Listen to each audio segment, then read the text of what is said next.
Welcome to Rates and Barrels. It's Thursday, October 3rd. Derek VanRiper, Sarris here with you on this episode. We discuss a game three, only one game three in the wild card round. It's coming from the Mets Brewers series. We'll talk about how we got here and what we expect to see on Thursday night in a standalone game. We got three teams sent packing on Wednesday, three teams advancing into the division series round. So we have a full division series episode coming out on Friday. So today is going to be a lot about game three between the Mets and Brewers. It's going to be a little bit about the teams that were sent packing on Wednesday, what's next for them in the offseason, and a little bit of discussion about this wild card round format, because now we're at the point, we have seen 11 out of the 12 wild card series that have been played since 2022 end where the first team winning wins the entire series, right? And that could still happen. The Mets could end up doing it in 3 games. So it's been a tough road in these last 3 seasons combined. If you lost game one, we'll see if the Brewers can buck that trend. If you go back to 2020, we had expanded playoffs in that shortened season. There were some 3-game series that year. 2 teams that lost game one actually advanced through the wild card round. So we'll talk about that a little bit later on in the show. If you'd like to join our Discord, the link is in the show description. Lots of conversation around these games happening there. Let's begin in Milwaukee. Jackson Chourio did some Babe Ruth stuff. Homered twice to tie the game. Babe Ruth is the last player to do that in a playoff game. Jackson Chourio did it last night. It was a wild ride. How did we get here? Well, another pretty good we factor. This Mets team plays some pretty exciting games, man. Yeah, they can get punched in the mouth and get back up again, but in this case, the punches came too late to really respond. The Chourio game-tying homer, and then the Garrett Mitchell basically game-winning homer. Pretty amazing stuff there, and for Chourio, it's been, just a season of adjustments. He didn't start out this season as good as he is right now. And it's been amazing to watch how much growth you can get in 1 year. And with Mitchell, he's been hurt for most of the year. So, he hasn't had that same opportunity to grow over the course of this year. But maybe there's less of a book on him, less of a knowledge of how to get him out. And so, that was just a really great moment for him. He also seems maybe to be, by temperament, the kind of guy that rises to the occasion. Yeah, a very, very calm demeanor doing the interview after hitting that go-ahead home run in the dugout, too.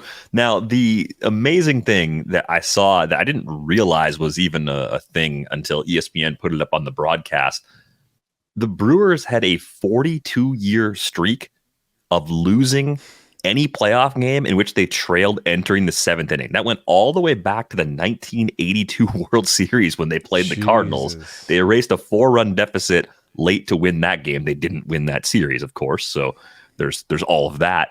And then it got me wondering, I got down the stat head rabbit hole just for a little bit. I thought, what's the biggest deficit a team has erased in the playoffs after the start of the 7th inning? That was the Philadelphia A's erasing a 7-run deficit against the Cubs in the 1929 World Series. So can you imagine how awful you would feel with a lead that big, that late, losing in a World Series game?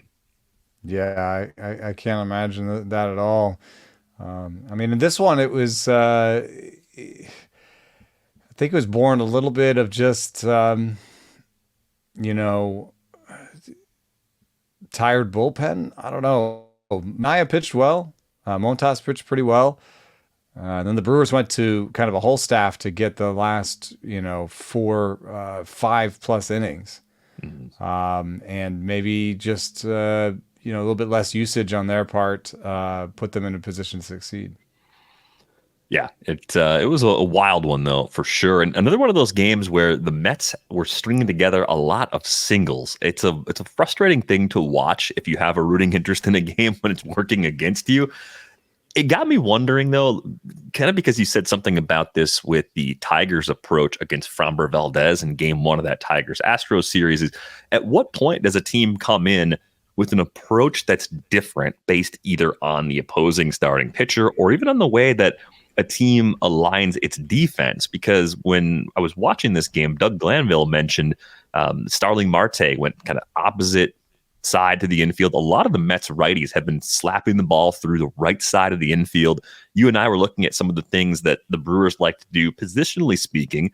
Bryce Terang does play pretty close to the second base bag. He has a lot of range as a Gold Glove caliber second baseman, so it makes sense to maybe try and take away as much as possible. But I wondered how much of that is approach, how much of that is situational hitting and just being able to make the adjustments, and what percentage of it is also just luck and just the things that can happen just by simply putting the ball in play. Yeah, I mean, if you look at Starling Marte's chart for the year, then you would play him as close to second base as possible, because if he goes the opposite field, and he does, he has a pretty even straight chart, but if he goes the opposite field, it's a line drive. And so you're just less likely to defend that, in terms of, I'm eyeballing this, but I would say 80% of his ground balls are to the pull side or up the middle, And so that's why you would have your second baseman play there regularly. But the other thing that I know about Starling Marte is that he's decent against breaking balls. And one of the things you can do against breaking balls is kind of fillet them, kind of do this like inside out swing and go the opposite field with them. And that's kind of what he did. I would say that if you're getting singled to death, there's a certain amount of luck involved.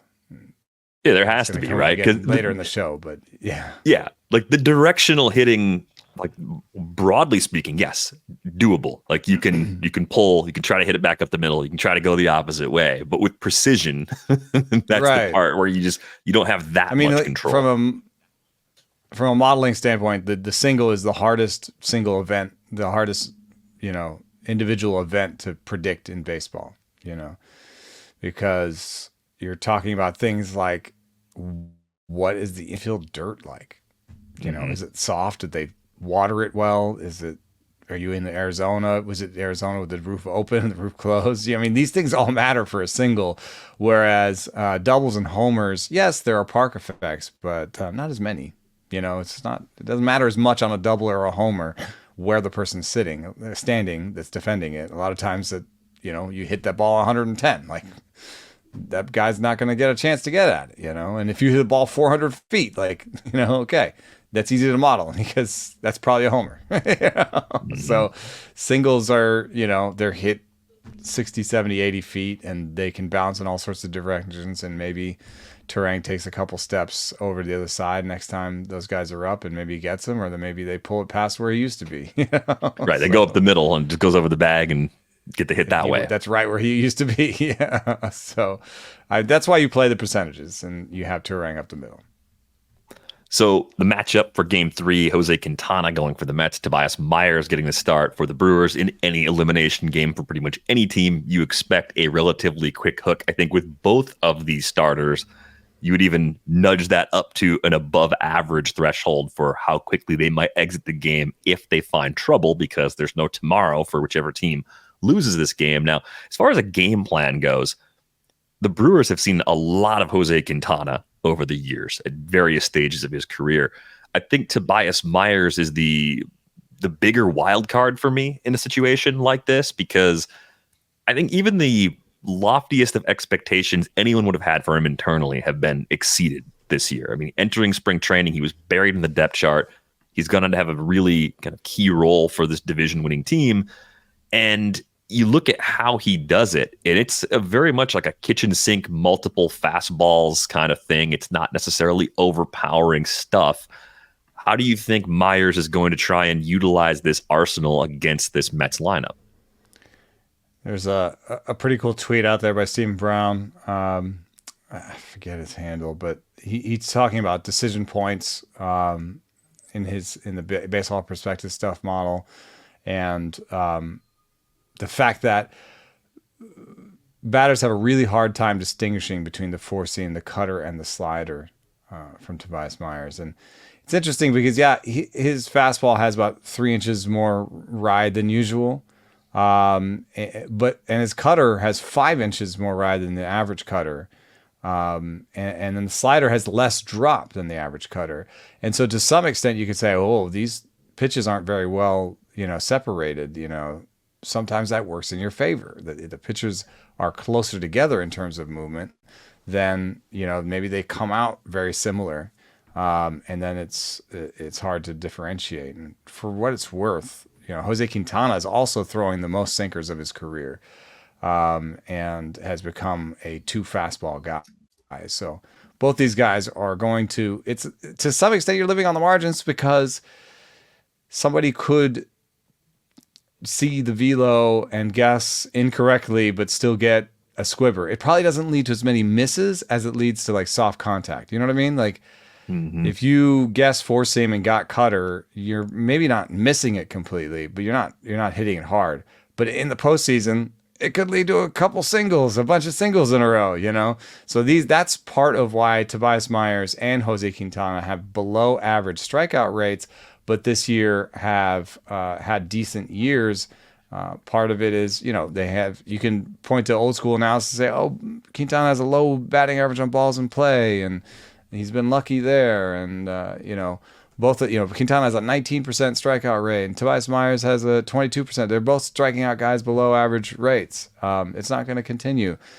To some extent, there's some evidence that this could continue, and it has to do with, sort of deceptive fastball mixes, and messing up the decision point for hitters so that they're going to mishit these balls.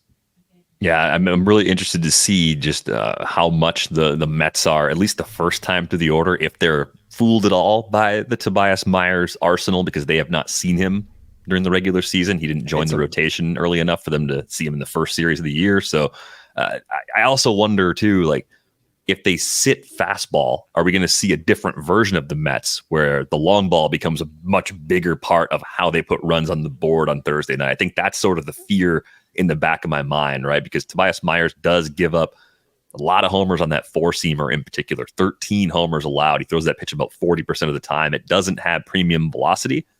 So if he doesn't get the adrenaline bump we see a lot of pitchers get from the postseason, that could be a spot where he's particularly vulnerable, at least situations where the Mets are anticipating 4-seamers.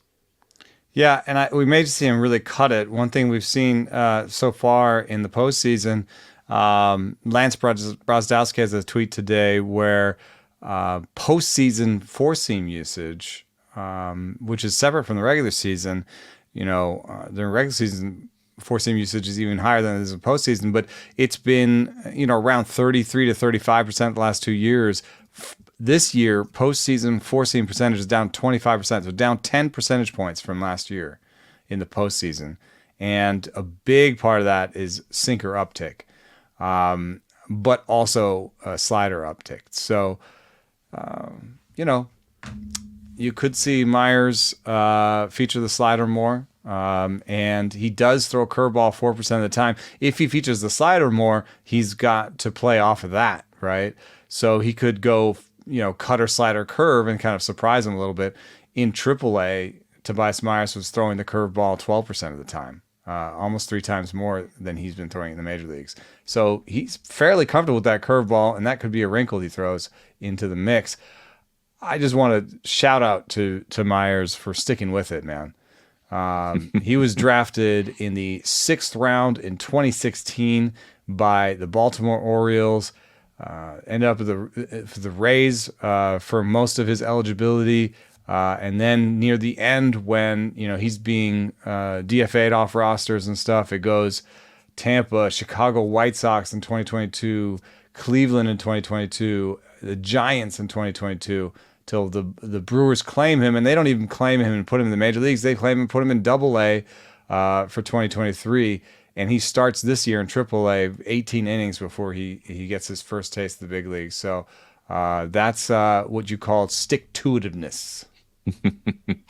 Yeah, hopefully for the sake of Tobias Myers and for Brewers fans out there, we'll see some more nice chapters to his 2024 story. But it'll be a tall order for him here in an elimination game in Game 3. I'm going to assume you're going to stick with your original prediction of the Mets taking this game, because I'm sticking by my original Brewers prediction for this one. Yeah, I'm a little bit less excited about putting my money down on Jose Quintana. Well, But hey, I'll stick to it. Our predictions so far, our predictions, everything, we've been pretty bad. yeah. I thought all You the said teams that lost on 4 game one, game threes today. I thought we'd have four. We only got one. Hey, at least I got one. I got one right. I got the one that is dearest to my heart. I got The that one right. Orioles are killing me, man. They, I, it's, you don't, I don't believe in team hot and cold streaks. That's why I picked the Orioles, because I barely believe in player hot streaks. And we've been trying to identify player hot streaks for a long time. And there's been little inklings. Like, anybody listening knows that there's been some stuff about pitching. It's possible there's some sort of a pitching hot hand. I've told you the clutch story a million times, so I don't think there's really a hot hitter hand, but maybe you can feel good for a while. But a team is a collection of 26 players. How could a team go cold? How could 26 players go cold at the same time? And even if you separated hitting and pitching, because the Orioles actually pitch pretty well, how could 9 guys go cold at the same time? And they didn't really, because Gunnar didn't go cold all year. But there's something going on there. I don't know what it is. Maybe a book develops for the Orioles over the course of a season. Maybe they've gotten tired. Maybe they don't prepare them for full seasons in the minors. Maybe they sit them too much, do too much load management in the minors. I don't know. Like, there's too much there right now to be like there's nothing there. You know what I mean? Yeah. So, all right, let's go in reverse order on this one. So the Royals knocked out the Orioles in 2 games. I think you could tell the story that the Orioles offense collapsed, or you could say the Royals pitching just came through. I mean, look, Cole Reagans and Seth Lugo are good pitchers.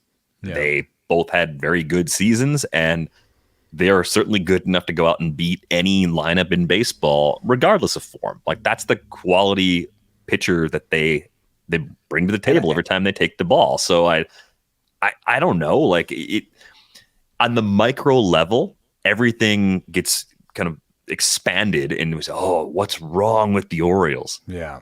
Maybe they just ran into a couple of really good pitching performances. And as you said, the Orioles pitching was like almost as good. The Orioles pitching in a typical playoff matchup was good enough to win those 2 games. It's just they happened to pitch against a group that was just a tick better. Yeah, I think the real opportunity for the Orioles to shine was Zerpa, Schreiber, Sam Long. Yeah, absolutely. They got Lugo out of the game early enough to get to the softer part of the Royals bullpen and they had traffic. They had an opportunity. Yeah. Yeah. And so there is an element of luck to it. Whereas, if you take a hit from a different inning and put it in one of those innings where they had traffic, then maybe we're telling a different story. But overall, you'd expect a team that we thought had this many studs. Like, maybe we were just wrong and there's not as many studs. I mean, Adley Rutschman, for one, maybe we just overrated his bat. I think there's a lot of moving parts use that here. Word, by the way, that's such an ugly word. But overrated?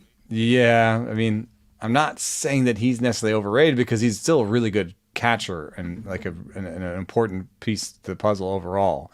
And he was still 4% better than the league average with the bat for the season. But I do wonder, and it's funny because that's where Matt Wieters was. Oh, dude. Orioles fans are beside themselves today. Britt seared him pretty good. I don't need to bring up the name of Matt Wieters. You bring Matt Wieters into this, like you're going back to ghosts of Orioles past, while the wounds of yesterday are still very fresh. That is harsh, unintentionally harsh, I think, but harsh nonetheless. I think the critiques of this team have been fairly well documented on this podcast. I think when I read Britt's column today, the thing that I was probably most in agreement with was that the Orioles had a known problem in the bullpen at the trade deadline. And, while the Padres went out and got Jason Adam and Tanner Scott, while the Royals went out and got Hunter Harvey, who's hurt, and Lucas Erceg, who pitched in this series. Like, the Orioles didn't go to that same level for their upgrades, right? And I think that's probably the thing that you could look back and say they should have changed that. That wouldn't have changed the outcome of what happened with their bats in this series, though, because if I'm being fair to the Orioles in my own like analysis and what I thought of their team at the deadline, I didn't think they needed more bats. Absolutely not. Needed more bat. Yeah. The thing we have all been saying for the last 2 years was, when are they going to trade some of their position player depth for more starting pitching, right? And they did address starting pitching. They got Zach Eflin. Eflin pitched well. There weren't that many pitchers better than Zach Eflin that got moved at the deadline. So I do think there's always that question. We always wish we could be flies on the wall at the deadline. What deals did you pass on? The Trevor Rogers trade is so far a complete disaster. Again, Trevor Rogers wasn't going to hit, though. I think so. And from some source saying they were in on Kikuchi, so they drew a line at some point and weren't willing to go past it for Kikuchi. And so everybody, and the Astros didn't advance, so it's like it's not like Kikuchi was the magic bullet, but they were more aggressive and got Kikuchi. And I think that would have made a little bit of a difference. I don't know if there would have been the difference in this one, but they did talk about how at the beginning of the games, the Orioles didn't have a lefty starter that would force the Royals to play some of their right-handed hitters over their left-handed hitters. And Pasquantino, was the kind of guy who might have been in a different spot in the lineup or might have been in or out of the lineup, depending on if you had started Yusei Kikuchi. So there's a little bit of something there, but it's on the bats. We said this yesterday. If they don't score more than 2, then it's on the bats. Yeah, and Vinny Pasquantino, by the way, ended up with 2 hard hit balls in these 2 games, which, depending on the number of fully functioning fingers he has on his hands right now, is pretty impressive. I think bat speed was good. Yeah, so he's gutting it out at less than 100% and making it work. So I think you got to give him some credit for that. I think if you look at this team now and think about going to the playoffs each of these last 2 seasons and not winning a game. Last year they had the bye; they got swept in the divisional round. This year they get knocked out in the wild card round, hosting both of those games. And you say, okay, where are you fixing this? You first have to just look at the big picture of what they've got on the roster. Corbin Burns is a huge free agent. Do you think Corbin Burns is staying in Baltimore? I don't, not because they couldn't. They have room on the payroll. They have a new ownership group that's supposed to be much better than the last group. And they were top 10 in payroll less than 10 years ago with the bad ownership group they had. So how quickly they're going to push and how much appetite they have ceiling wise to spend as an ownership group is an unanswered question. But I think you have to look at them as a team whose window is still open. And if they're not aggressively pursuing upgrades via free agency and via trade throughout the winter, then I do think there is a risk that Britt alluded to that they could be a team like the Blue Jays where the window moves a little faster than you'd expect because you didn't keep adding when you had the opportunity to take a great core and make it better. You were too fascinated with the 2 timeline approach. They were too fascinated with making a sustainable winner, not fascinated enough with winning while you can when you have the chance. Yeah. They have $37 million allocated next year before arbitration, and some of their arbitration guys will get expensive. So Cedric Mullins will be expensive. Soto. Mountcastle. So there's some money there. I think you're talking about maybe $30-40 million even in arbitration guys. Ooh, that brings them to $70 million. And they were at 103 for this year. They're gonna, they're not gonna pick up the Eloy Jimenez $16.5 million option most likely. I don't know, Sir Anthony Dominguez for $8 million. Probably. So, now you're starting to get, it's 80, 90. Like, they might have one big free agent in them.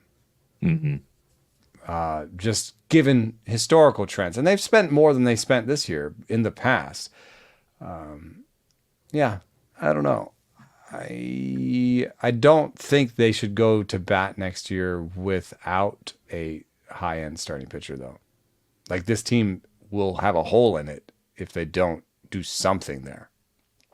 And that's even accounting for Grayson Rodriguez presumably recovering and being healthy for the start of next season. Zach Eflin being under contract for another year, saying they still need to get one more under the assumption that Burns goes, right? If you lose Burns, you got to replace him with somebody. You have to go after Max Fried. You have to make a trade.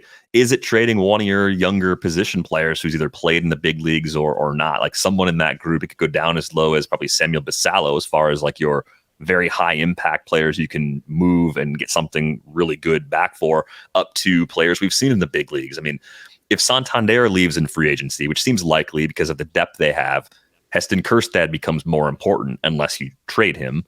You have guys like Westberg who broke through and had a good year. You have options like trading Kobe Mayo. I mean, like Jackson Holiday, like all those things are on the table. And then as you say those names, you start to say, okay, well, hitting was the problem, but they've got all these good young hitters. So if those guys, some combination of those guys get better and they take on larger roles, then that alone could make the problem that crept up at the end of the season sort of go away in 2025. So it's an interesting spot to be in because you have to Mayo's choose a better which hitter player do you than trade. Urias, then that matters in the games that they played. I would hold on to those guys and see what I can do. If Corbin Burns, it makes you nervous because he's been such a sort of a horse in terms of innings that he might threaten for, I don't know if he's going to get the Cole contract specifically, but he might threaten for one of those really long, really expensive deals. He won't be in that Gossman, Robbie Ray, $125 to $150 million aspect. I don't think Corbin Burns is there. I think he's past that. No, I think it's going to cost you probably $200 million to keep Corbin Burns or to get Corbin Burns in free agency. It's going to be over a reasonably long deal, but it's going to be a massive commitment. Yeah, so I think if I'm looking at replacing him, I wonder if I can go shopping with $150 million deal. I don't know what Snell wants, but I would say I would be interested in Blake Snell. There are at least fallback options, right? If you don't retain Burns, this is an offseason where there's actually a few high-end starters that you could bring in and not feel terrible about missing out or losing the guy you had. I think that's the thing you can take comfort in. If you get shut out on all of them, then you have that problem where maybe you're tapping into your depth and making a trade. So your first choice would be signing one of the top-end starting pitchers as opposed to trading for one. But your backup plan would be to trade for one? I guess so, but they don't have a great track record.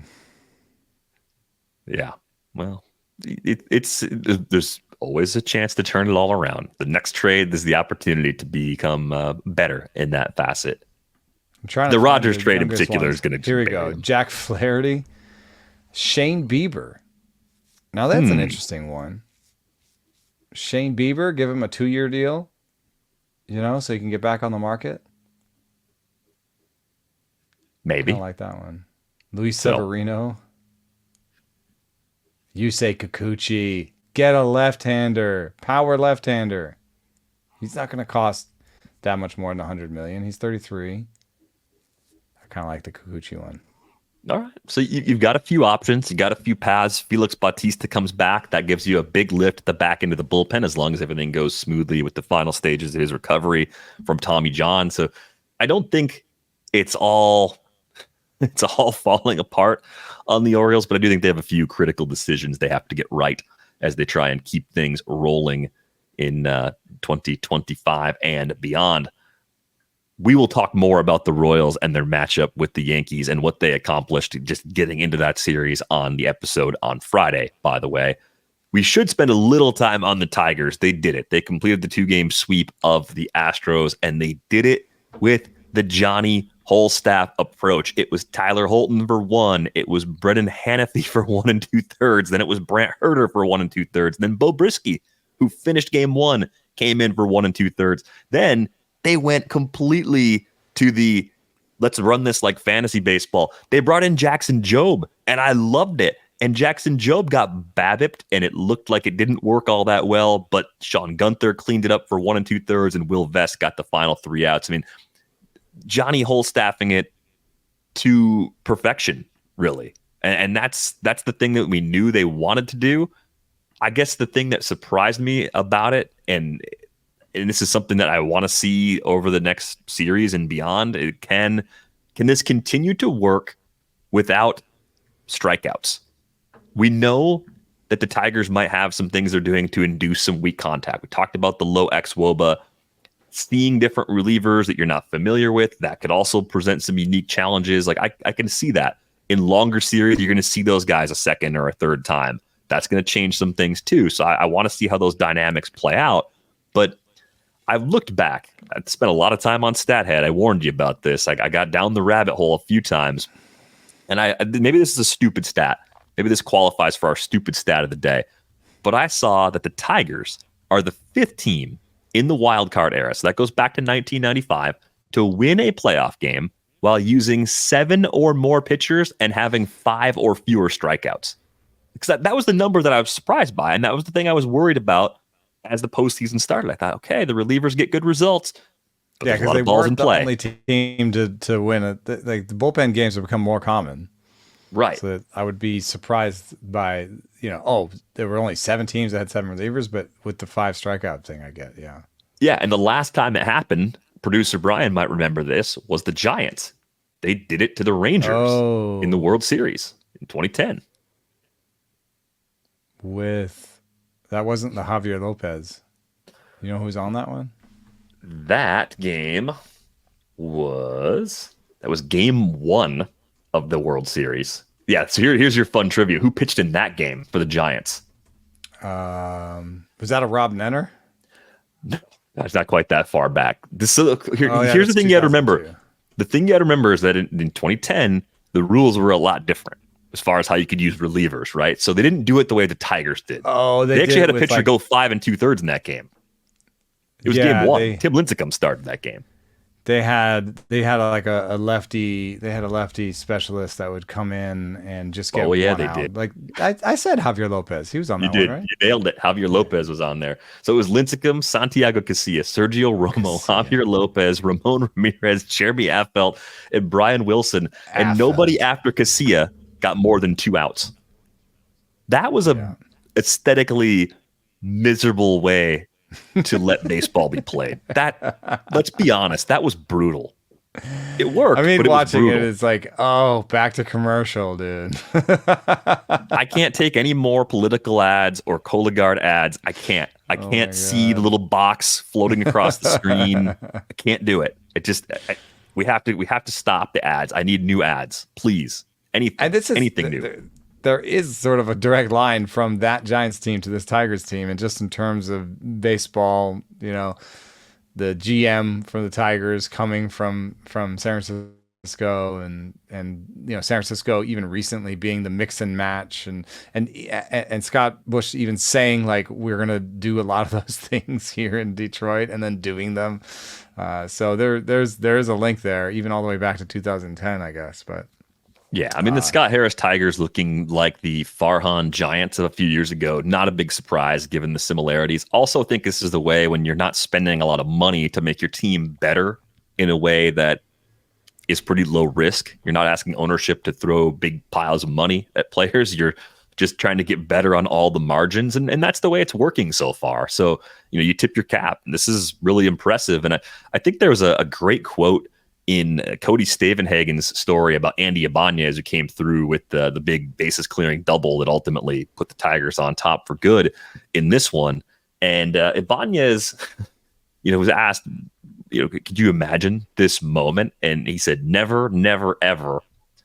I've been in the big leagues for a couple of years. Every time in the playoffs, I just watch the Astros on TV, which, is kind of the perfect segue to like, hey, like this team that's surprising all of us, this Tigers team, just knocked out one of the best modern teams we've ever seen, maybe one of the best teams of all time. And yeah, this Astros team wasn't as good as some of those peak ones, but it wasn't a bad squad at all. And to do that against Josh Hader, too, a guy that's been in the regular season, one of the most dominant relievers of the last decade, to see his playoff woes continue is also kind of a surprising plot twist. Yeah.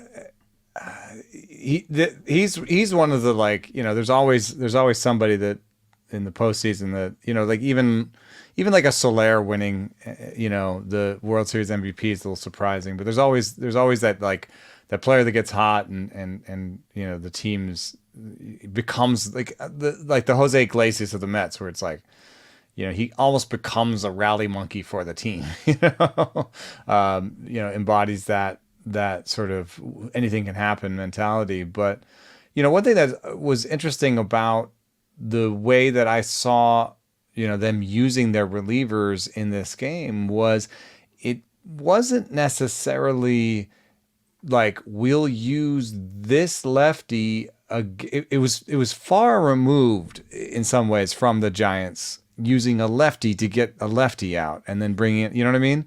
Mm-hmm. Like, Brant Herter came on, and he started with Kyle Tucker and Yordan Alvarez. So, like, that's the old school mentality, right?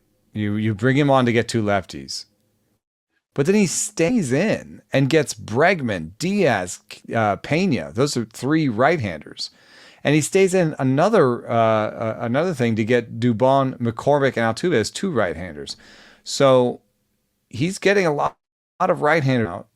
What it is more, we're going to use Herter as if he was Jeremy Affeldt for Kyle Tucker and Yordan Alvarez, right? And then we're going to leave him in against the lesser players, right? And just hope that he can maybe give up a single to Bregman or Diaz and then get Caratini and Pena out. You know what I mean? And, like, just get through this. And so it's a little bit more like a one-time through the order strategy, where everybody gets one time through the order, as opposed to just really optimizing the single matchups of Herter versus Tucker. That's what we want. That is what they wanted. But they started with that, and then they let Herter go as long as he could, And I think that the reason Job had to come in where he was that Bo Brisky pitched the night before, and you'd already used him for now five outs, or five outs. So you don't want to use him any longer. And you run up against Caratina, Pena, and Altuve in that inning. You see those righties, and you want a righty in there, but you don't necessarily want to go to Will Vest yet. So that was a soft spot for them. And Joe, I thought, pitched well, and got a little unlucky, and there's some BABIP stuff, and he made it through. So with a little help. Yeah. But Gunther was going to come in anyway.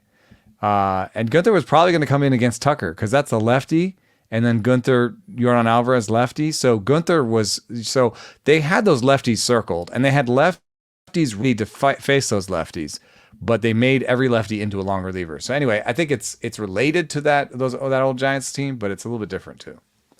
The other thing I want to point out with Brant Herter, and I think this is something teams are going to start doing more often, because I think it's a path to eventually develop extra starters, or at least to develop more pitchers that can get you 3 or 4 innings at a time, which are becoming a little more popular again in recent years. It's the wider arsenal, right? So it's sinker, sweeper, changeup, and four-seamer. And that's even the thing. The changeup and the four-seamer are basically only used by Brant Herter against righties. So he's got 4 pitches he can throw against righties. He's got 2 when he's lefty on lefty. 2 is enough for lefty-lefty matchups. You need a couple extra wrinkles if you don't have excellent stuff to give up the platoon advantage and still be out there. But I think that makes a pretty big difference.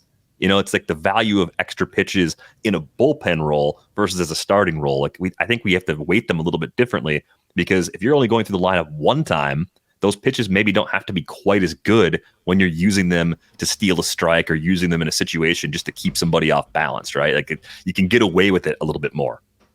Yeah, and his slider's still his best pitch, so he's going to use that against both sides. And you're right that it's his changeup and fastball don't rate well, but again, when you're trying to get through a lineup the first time, like this is think of what it's like to be Jeremy Pena, and you're just seeing a different pitcher every inning, every time you come up. Like you can say to him, hey, his changeup and fastball aren't good. You're a right-hander. You should be able to see something and hit it. But you're seeing him for the first time. So you're just like, you want to sit in there and say, oh, let me see a couple pitches. Oh, well, now it's, 0-2 or 1-1. And, now I'm in trouble. I mean, if you had told me going into this game, Hunter Brown's going to have 16 swinging strikes and he's going to go more than 5 innings, he's only going to give up 1 earned run, I've been like, the Astros won the game. So game 3's happening, right? What time's game 3? Is game 3 the early game or the late game? That's what I would have asked you. But that was the game that I was on duty for, and I was writing the takeaways, and we were going to maybe do like a live headline during the game, and I was writing about Hunter Brown the whole time, and then I had to just scrap 300 words I had on Hunter Brown by the end of it. So you want to be a baseball writer. Get used to rewrites. They happen, especially this time of year.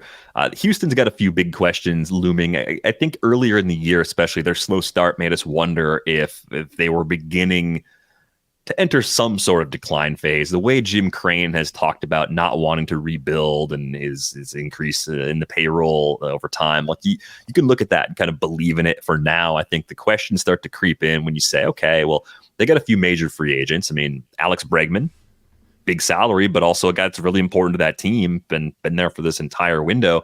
Yusei Kikuchi, who they traded for, Justin Verlander, who after the game said he's not ready to step away. He had a player option that did not vest because he needed 140 innings to get there, get to 90 in a third. So, you consider that Verlander was being paid, I think, about $12 million by the Astros this year. The Mets picked up the rest of that salary, which is a huge chunk. And then you get the Bregman money.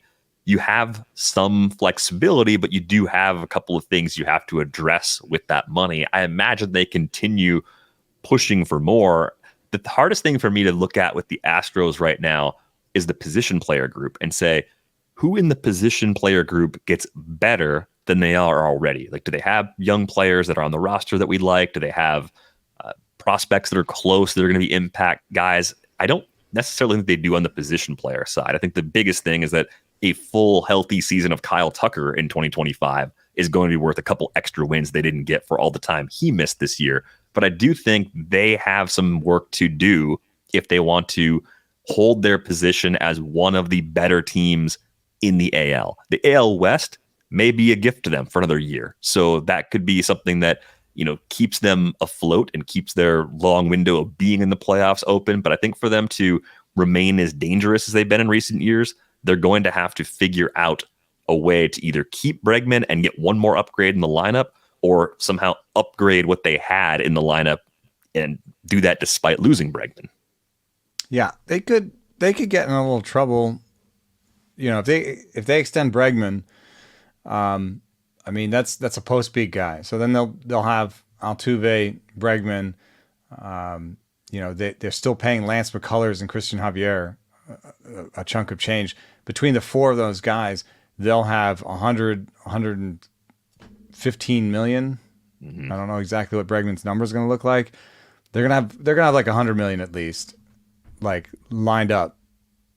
And if you throw Hader in there, 120 million, they're going to be in that for 4 or 5 years. That's reminds me a little bit. It reminds me a little bit of the Padres situation where like it looks great now, but do 2 or 3 years from now, do you want to be in the middle of 5-year extensions for Altuve, Bregman, Hader, McCullers, and Javier, and have $100+ million on their shoulders and be looking for your Jackson Merrill, right? Like you'd still need the young guys to come up and be better, like you're mentioning, because those guys will only get worse as they're under contract. I don't even know, like, it's a 50-50 for me if McCullers even pitches again. I mean, with the way that his injury history is, it's been pretty extreme.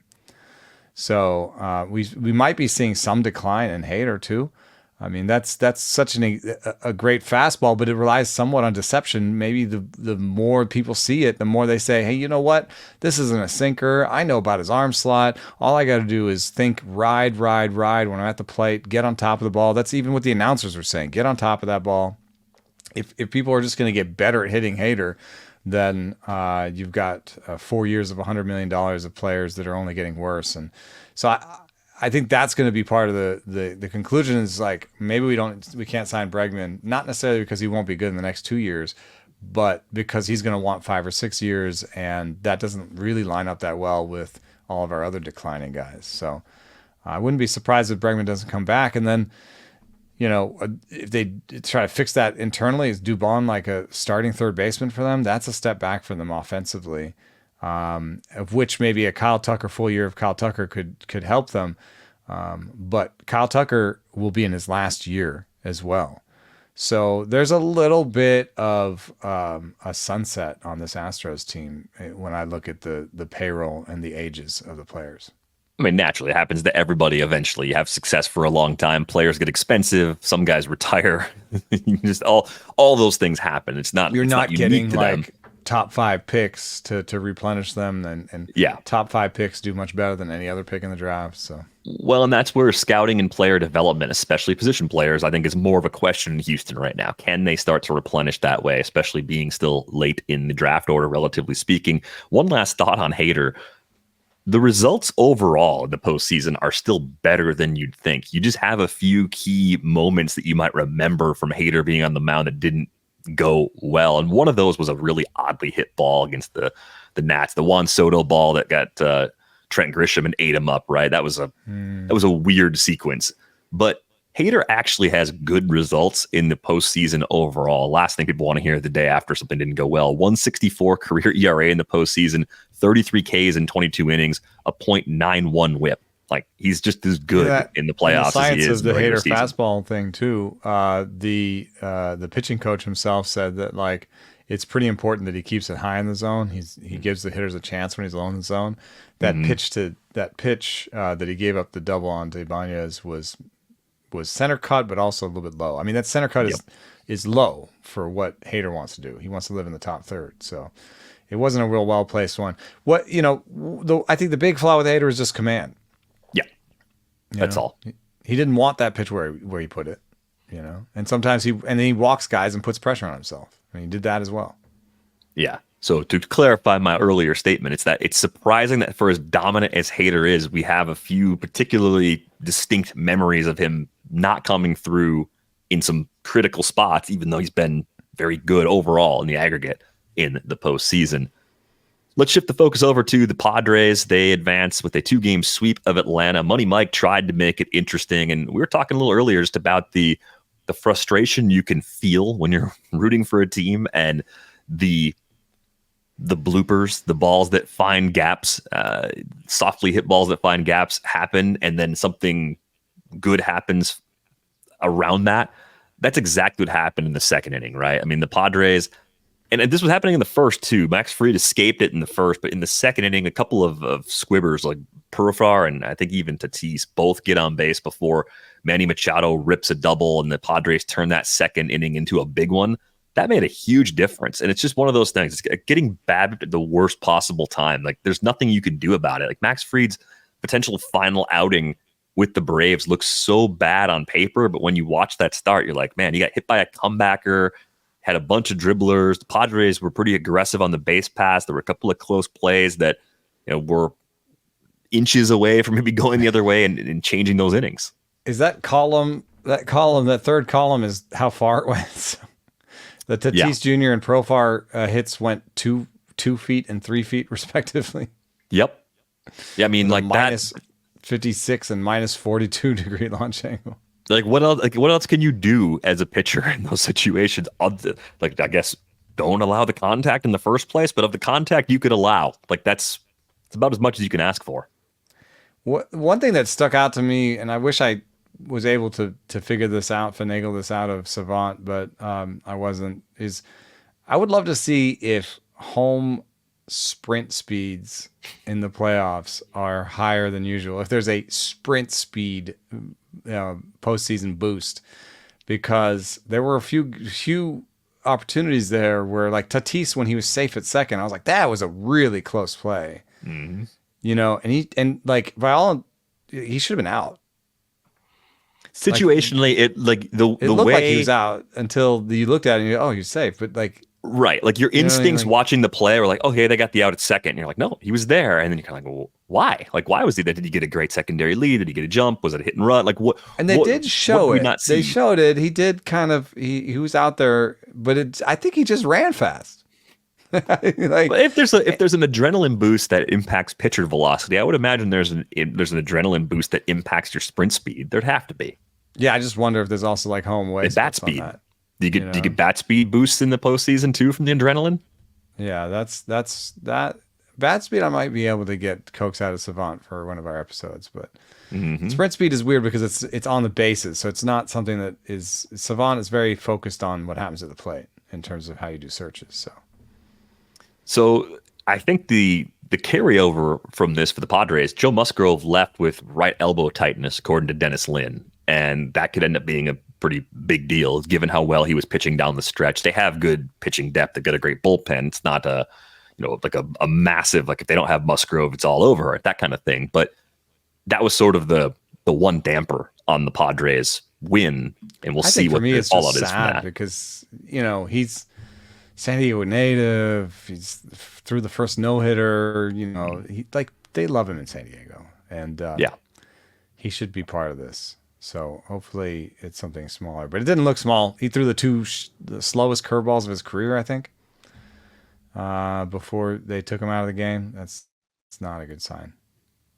So assuming that Dylan Cease is completely healthy and they were just playing it to have him available for game 3 if they need it, but have him lined up for the start of the DS against the Dodgers, and he'll go in game 1, right? Like that's got to be the obvious sort of play there. We've been looking at that for the last couple of days and saying, well, it's pretty stealthy if that works out. So let's just make sure there's actually nothing wrong with Dylan Cease before we pat the Padres in the back. I'm going to take Dylan Cease over Jack Flaherty.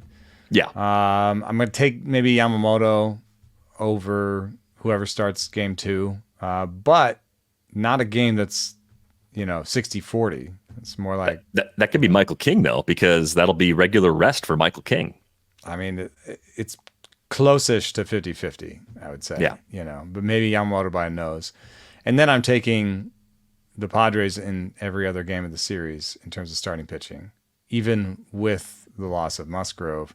And I think what you just do if you don't want to go on short rest with anybody is you throw Martin Perez in the last thing, and you just have a very quick hook. Maybe he only goes 2 innings. But he's a credible enough pitcher where if he goes through the lineup and gives you 2 innings, maybe he gives you 3. Maybe he gives you 4. And when I ran the numbers and found that the Padres had the best park neutral projections in the bullpen, I only used 4 relievers. You know who didn't even make it into that 4 relievers? Is Morejon. Brian Hoeing and Adrian Morejon. So you go Martin Perez, and it's righty, lefty, righty. You go Martin Perez, you go Brian Hoeing, you go Adrian Morejon. You tell me you can't get 4 or 5 good innings out of those 3 pitchers? I feel like can't. So even if they have to get forced to do that a couple times this postseason, I take that. Honestly, and I know I'm not trying to be negative about the Tigers. It's been amazing, but I would take that over what the Tigers just won with like Holton and Herter and everything. I would take that most times. I feel like if you rack that a bunch of times, the simulation would give you more wins for the Padres, but you only got to rack it once. You only get to rack it once. Yeah, life is like that. You only get to rack it once. Sorry, you don't get 1,000 simulations. This one. You get one and do your best. And you said you're doing your best this morning, so hey, that's all we can ask for, right? You don't get all the other simulations. Well, let's see, playoffs, and you're sick. Atlanta's got a few questions as we approach the offseason. I mean, the health of Chris Sale is one that we're going to kind of keep an eye on because he's really important to them beyond whatever was going to happen to them this year. Fried maybe pitched his last game as a member of the Braves. That's a big question. The window is still open in Atlanta, right? You get Ronald Acuna Jr. back from the ACL, second ACL tear, but he should be back with a pretty normal spring training. Austin Riley's back next year. You have some questions about some of the struggles of guys that were in the lineup this year, but they were a very banged up team in 2024. Just better health alone with the core they already have under control. They're still a contender, and that's even with the possibility of Fried leaving, because I don't get the sense that Alex Anthopoulos just sits there and lets Fried leave without getting another starter to help fill that void. Yeah, the number I'm looking at right now says 197 already put together for the luxury tax next year. I don't think that includes the club options, and I think they will pick up the Marcell Ozuna, which is 16 million. I don't know about the Travis d'Arnaud for 8, and I don't know about the Bummer for 7. But if you just split the difference and say they'll pick up at least one of those, that's 25 million that they're going to add to the 197. So they're already at 220, and the luxury tax aprons at 237. The next one's at 257. This year they were at 232. So if you say they're willing to go into the luxury tax, one time, then they can go get one of the top end starters. If not, I think they're just hoping for sort of return to health and patching together a starting rotation, but it won't be anywhere as good. It'll be Sale, Schwellenbach, Strider at some point. That's good enough if you make it to the postseason. So maybe they'll say, hey, if we go get a Zach Eflin type and we go spend $15 million on a mid-rotation starter that gets us to the postseason, in the postseason, we're hoping to have Sale and Strider and Schwellenbach, and that's our postseason roster. So we just need to have someone who gets us there. That might be what they do, is instead of spending at the top end of the starting pitching situation, they spend in the middle. Yeah, that makes a lot of sense. They have a lot of relievers still coming back too, so that bullpen, which was really good throughout the season, is pretty much all coming back. So what does Nick Pivetta get? I think Nick Pivetta is a free agent according to Sport Track. That'd be pretty interesting. Nick Pivetta not being in an extreme hitters park would be a good thing to see for the first time in his career. Also, I'm not sure that it includes Charlie Morton. So, I mean, you could just sign Charlie Morton maybe for a little bit less than 20 million and have him be the guy that gets you there. The way Charlie Morton's, I saw the quotes from Charlie Morton after the game. It doesn't sound. That sounds like a guy like he's going to retire. Moving on. He said this before. He sounded like that before, but is it just creating that doubt? I don't know. Just likes to play that game a little bit. I don't know. It wasn't his best season, but like if you looked at what he did, you'd think he has more in him right now. I mean, at least as a back end starter, sure. But right, and I'm just talking about a get you there starter. So, which is maybe he just thinks like if they're only going to give me $10 million. I mean, I know that sounds like a lot, but like he's made a bunch of money and his kids are kid age, and I'm sure that's the sort of stuff he was talking about. So, am I going to come out here and kind of struggle through another season? And then maybe be left off the playoff roster. Right. Yeah. Is it fun like to know that might be the situation going in? I mean, everything could change. You could have injuries like the situation they were in this year, throwing Smith Shawver in game 1 of the wild card round. Like if injuries hit at the right time, Charlie Morton's pitching that situation in 2025, right? Like something like that could happen as well. I like Pivetta though, because he's got some upside, and maybe your pitching coach thinks he's got a plan that nobody else has used on him yet. I think this would be another time to tip the cap to Anthopoulos and that front office, though, for the Ronaldo Lopez plan. Like, I think a few of us might have snickered when they said he's going to start, right? I mean, if anything, it's taught me to be more open-minded about the players that sign with clubs that were relievers that they say up front, hey, we're giving this guy a chance. So I think that was the takeaway. Wide range of results like we talked about earlier, but it's worth watching. If they don't want to go into the luxury tax, they could just shop in the bargain bin and just say, no, our rotation is Sale, Schwellenbach, Ronaldo Lopez, guy off the bargain bin, and rookie, until Strider comes back. Yeah, and maybe they develop. That might be what they do. Of Waldrop, Smith Shawver, one of those guys could have a great winter, Shawver, come back with some stuff that's not there right now. Slider, dude. Why doesn't he have a slider? Someone would give him a slider. Try a cutter or something. I don't know. He's got the pieces except for the most important piece. It's true. Last topic before we go, man. We got a good one team still, yeah. Oh, still very good. Like I think all three of the teams that got bounced are still in pretty good situations heading into 2025. I think that's the consensus opinion for a lot of folks out there. Maybe there's a few fans that disagree, but last question for you. Is this current format we're using for the wild card round, is it actually good? Is this okay? I mean, we were literally a late rally away from having no baseball tonight and no baseball on Friday before division series start up on Saturday. Like, given that stat I threw at you earlier, where so far the teams that win game one since 2022 have won all of these series. Is that good? I don't like the sweeps. Why have 3-game series if they never go 3? You know? Yeah. There's the option, and there's always a balancing devaluing the regular season, devaluing the postseason.